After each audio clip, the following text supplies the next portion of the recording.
প্রজন্মের পর প্রজন্ম জুড়ে গড়ে ওঠা শুটকি ব্যবসার প্রাণকেন্দ্র চট্টগ্রামের আসাদগঞ্জ। শতাব্দীর প্রাচীন এই বাজারে প্রতিদিন আনাগোনা হয় হাজারো মানুষের। বাণিজ্যিক শহর চট্টগ্রামে রয়েছে হাজার রকমের ব্যবসা, তারই মধ্যে ভিন্ন এক ব্যবসার তালিকার মধ্যে রয়েছে শুটকি মাছের এই ব্যবসা। বাংলাদেশের প্রথম ও বৃহৎ শুটকি মাছের পাইকারি বাজার এটি। স্থানীয় লোকেরা এটিকে শুটকি বন্দর নামেও জানে। চট্টগ্রামের উপকূল, সুন্দরবনের দুবলাচর, কক্সবাজার, মহেশখালী, টেকনাফ ও হাতিয়া থেকে লইট্টা, চিংড়ি, কোরাল, রূপচাঁদা, ইলিশ থেকে শুরু করে হরেক রকম শুটকি আসে এই আড়তে।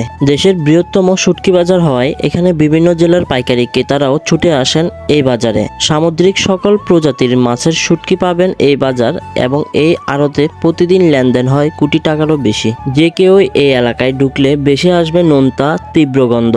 প্রথমে কেউ গেলে অস্বস্তিকর বোধ করলেও ব্যবসায়ীদের কাছে এই গন্ধ পূর্ব পরিচিত ও জীবিকার অবলম্বন। ভোর থেকে শুরু হয় এখানকার কেনাবেচা। বাজারে প্রতিটি দোকানে ঝুলছে বড় বড় শুটকি মাছ ও বড় বড় বস্তাবস্তি শুটকি, আবার খোলা জায়গায় বস্তায় কিংবা টুকরিতে সাজানো শুটকি। আর এরই কারণে মনে করা হয় আসাদগঞ্জ মানে যে শুটকির এক আলাদা জগৎ। শুধু দেশীয় বাজার নয়, এই আসাদগঞ্জের শুটকি রপ্তানি হয় মধ্যপ্রাচ্য, ইউরোপ সহ বিভিন্ন দেশে। বছরে কোটি কোটি টাকার বৈদেশিক মুদ্রা আসে এই শুটকি বাণিজ্য থেকে। এমনকি ভারত, মায়ানমার, থাইল্যান্ড থেকে শুটকি আসে এই বাজারে। এছাড়া এই পট্টিতে অসংখ্য শ্রমিকের জীবিকাও যুক্ত।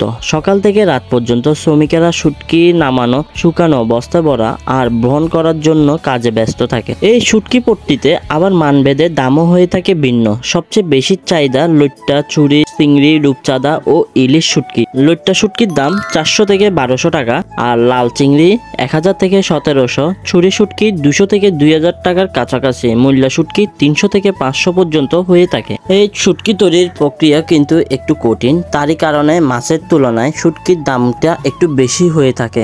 বাঙালির প্রতিদিনের খাদ্য তালিকার মধ্যে এই শুটকি মাছও একটি জনপ্রিয় খাবার। এই শুটকি বাজারে আপনারা হরেক রকম শুটকি পেয়ে যাবেন, এমনকি সামুদ্রিক সকল মাছের শুটকি কিন্তু এই বাজারে রয়েছে। যারা এই চট্টগ্রাম শহর কিংবা চট্টগ্রাম জেলার আশেপাশে রয়েছে তারা কিন্তু এই বাজার থেকে পাইকারি শুটকি নিয়ে বিভিন্ন জায়গায় বিক্রি করেন। আর তাছাড়া আপনারা যারা এই শুটকি ব্যবসা করতে চান তারা অবশ্যই এই আসাদগঞ্জ থেকে ব্যবসা শুরু করতে পারেন। অল্প টাকায় এদের সাথে কথা বলে খুবই মানসম্মত শুটকি নিয়ে এই ব্যবসাটা শুরু করা খুবই সহজ। এখানকার আড়তদাররা আর পাইকারি ব্যবসায়ীগণ আপনাদেরকে কিন্তু ব্যবসা করার সুযোগ করে দিবে। যারা এই শুটকি মাছ নিয়ে ব্যবসা করতে চান বা করতে আগ্রহী তারা কিন্তু এই আড়তে এসে আপনারা কথা বলতে পারেন এবং সবকিছু জেনে শুনে ব্যবসায় নেমে দেখতে পারেন। এই আড়তে আসলে একটু লক্ষ্য করলে দেখতে পারবেন বড় বড় ড্রামে এবং মাটির হাঁড়িতে রাখা রয়েছে শুটকি। আর এই মাটির হাঁড়িতে শুটকি রাখা হচ্ছে শুটকি সংরক্ষণের একটি প্রক্রিয়া, যার ফলে এই শুটকিগুলোর গুণগত মান ভালো মানের হয়ে থাকে এবং দীর্ঘদিন পর্যন্ত ভালো থাকে। তো আমার ছোট্ট ভিডিওটি এই পর্যন্ত। যতটুকু পারছি আপনাদেরকে এই ভিডিওতে ধারণা দেওয়ার চেষ্টা করছি এই বাজারের। আর আমার এই ভিডিওটি যদি গুরুত্বপূর্ণ মনে হয় তবে শেয়ার করতে ভুলবেন না। আপনিও দেখেছেন, অন্যকে দেখারও সুযোগ করে দিবেন।